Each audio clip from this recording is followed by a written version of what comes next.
Tourism Experts. Hi guys, welcome back to our channel. This is the Tourism Experts show where we talk about everything about tourism in Uganda, East Africa and across Africa, even comparisons in other continents. So if you need information about tourism attractions, where to stay, what to do, how to market, how to improve your business, this is the show. If you haven't watched some of our episodes, you can still go back and watch some. Well, today we are going to talk about a very interesting topic, and that is the diverse tourism offerings that Uganda has. Now, most of the tour operators usually sell gorilla tours, which is very good, that this is our unique selling point, primates tours, wildlife safaris.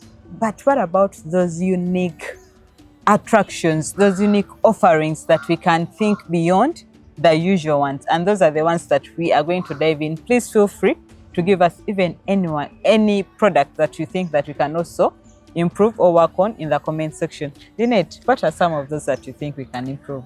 There's so many tourism products that I feel Uganda is sleeping on Jobo. Let me start with agritourism. Oh yeah, Uganda is an agriculture-based economy. And remember, even agriculture is one of the biggest sectors that we are pushing. Yes, it is. It is. You know, I say this so many times. As long as you have a farm, if it's big enough and it's conducive, you can have an agritourism product. Yeah. You know, so agritourism is a low-hanging fruit that can be blended in all our safaris. And as tour operators, you're doing yourself a disservice by selling just a safari. You know, you're not tapping into what makes Uganda unique and stand out. Sometimes it's these experiences that the tourists will look back and be like, I went to Africa, yes, I did the safari, but I also went to this farm and there were these succulent pineapples that were very juicy. And because the farm maybe also does value addition and they have dried pineapples, I brought back some dried fruits and mommy, taste my dry pineapples from Uganda. Yeah, such an experience. And the beauty is that agriculture is also complementing tourism, even the country's strategy, the ATMs, you know, agriculture, tourism and manufacturing. So it is good that agriculture and tourism be working hand in hand. But also, when you talk about agrotourism, what are some of the activities that you can do on a farm? And maybe food testing. Okay, go on. So many activities depending on the size of your farm. There are people who have really big farms. Yeah. So you can do, of course, the farm tour. If it's a plantation, if it's a forest farm, you do the walk through the forest. You know, even if it's coffee, you do the walk through the coffee plantations. You know, you can definitely do the testing. Or if it's coffee, you do the testing of the coffee beans, the coffee drink itself. You know, if it's a farm which is a mixed farm, if they have chicken, you can eventually then, you know, do the feeding of the birds. If it's pigs, if it's cows, planting, you can engage the tourists in weeding, harvesting, pruning, like all activities on the farm. You can actually. Is it called apiculture? Apiculture, I think, is the one for bees. There's horticulture for fruits. Yeah. If you have a fruit farm, because there's some people here who have fruit farms. Oh my God, people, tell us in the comment section, which is your farm? Which is that farm which you want us to highlight? There's so many beautiful farms in Uganda that are sleeping on your board. There are fruit farms I usually see on TikTok, and they have these nice oranges, nice watermelons, nice pineapples. So you can take the client through the farm. You just pick an orange, you cut.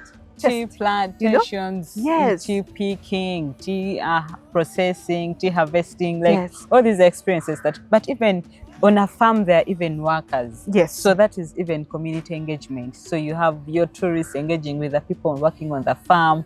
You can even do other activities on the farm, maybe in the evening, because people that are working on a farm don't spend the whole day working. So you can even do like maybe crafts making, so that they're able to earn an extra $1 from a tourist when they come in.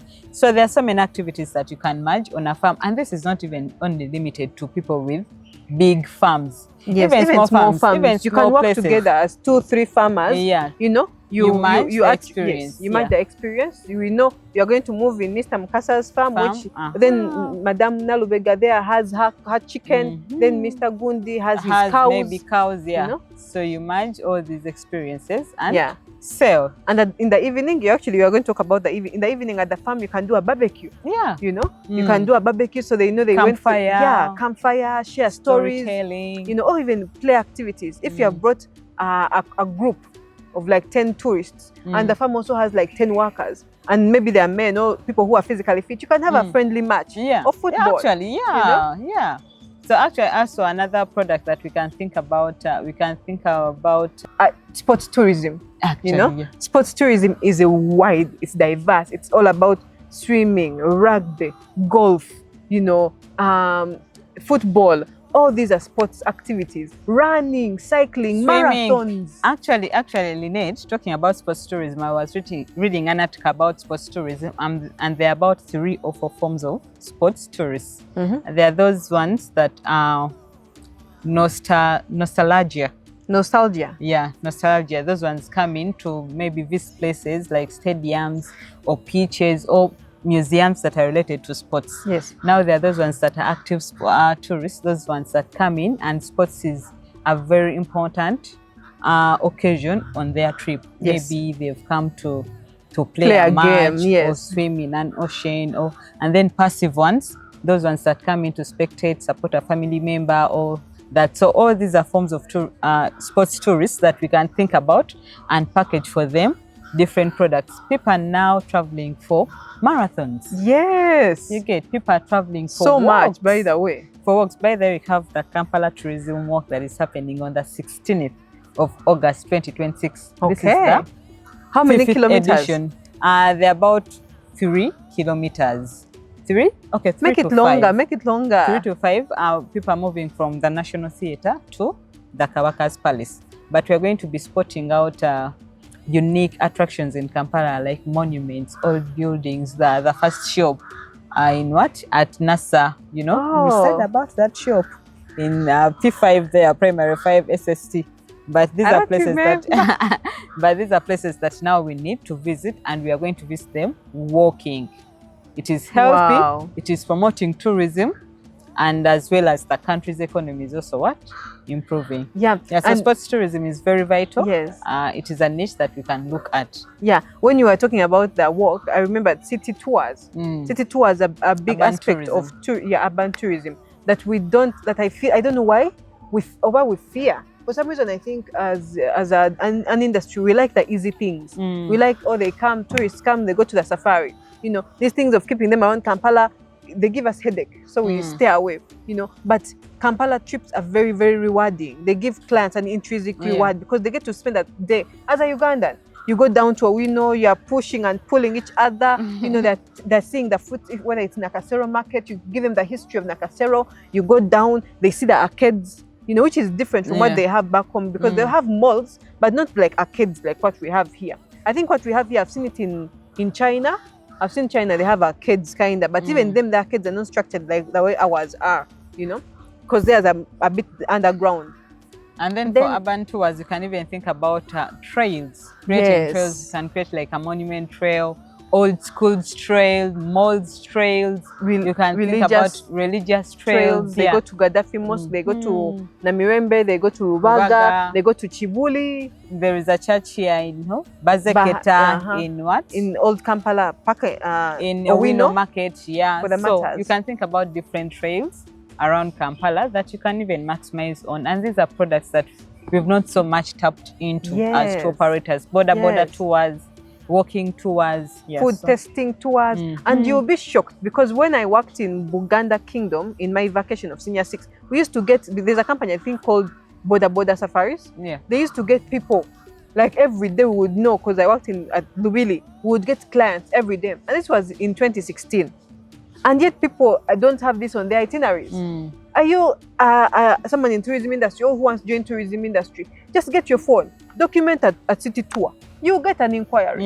There are so many people who come into Kampala, they don't want to go very far, but they want to experience the city. Short tours are also a way to go. Then must be another product that we can think about are culture centers.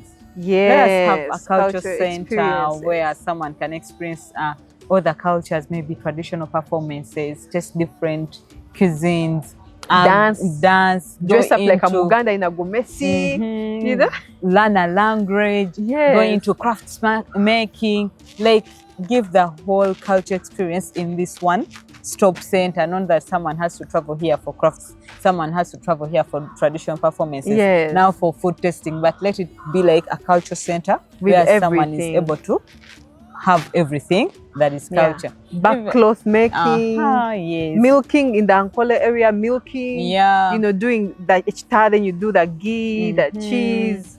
Yeah. Initiations, like maybe those traditional initiations, like the circumcision, circumcisions, you know, naming, like getting what names? Amoti, what? Pet names. Pet names, impako names.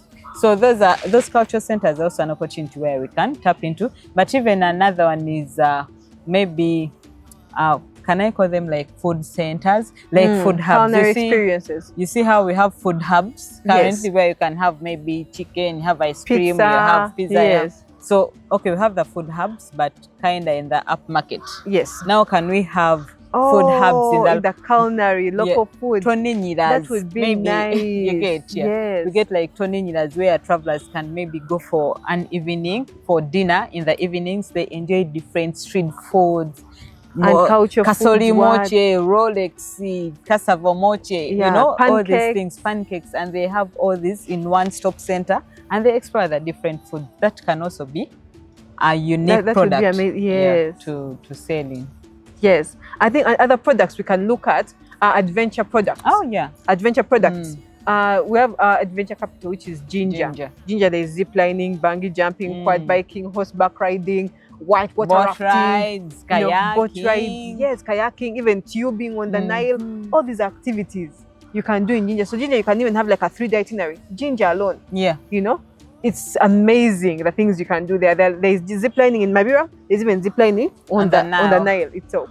You know, so all these activities even you can do. is also another adventurous place that you for can CP, hiking, abseiling. Now they introduced even zip CP. Oh wow! There is zip CP. It is a new product. So you see, you have different areas where you can capitalize on adventure tourism. And by the way, on the expos that I've attended, the few ones, tour operators in different countries have specialized in different products. Yes. You find a tour operator who is only selling hiking adventures only. They don't sell wildlife, they don't sell city tours, but only hiking, and they're surviving and they're making money. Yeah. So you can also have tour operators here that are specialized maybe in adventure, in mountaineering. Yes. And you'll be like, for me, I sell adventure in Kapchora. You have an itinerary for Kapchora, you have an itinerary for Ginger, an itinerary for Fort Portal, for Kisoro. You develop different adventure itineraries, trails, and you sell them. Yeah, that is powerful. You know, and I think to beef up more,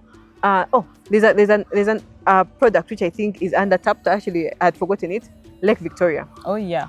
Cruises on the lake. Oh yeah. Lake Victoria, cruises on the lake and the islands. You know, Lake Victoria can even cross over the 3 countries. Yes. Kenya, Tanzania, and oh my God! So you imagine can do you do a trail that goes to Kenya, Tanzania, come back to Uganda. Oh my God, that would be amazing. We need an investor to pump some money there, bring some cruise ships, like 5, bring them and let's, sell that circuit, because it's a beautiful product, even for boosting domestic and regional tourism. I'm sure I would definitely want to buy that. Yeah, because when now if it is from Uganda, it stops in Kenya, other people in on Kisumu, board. Then it stops in Tanzania, other people on board.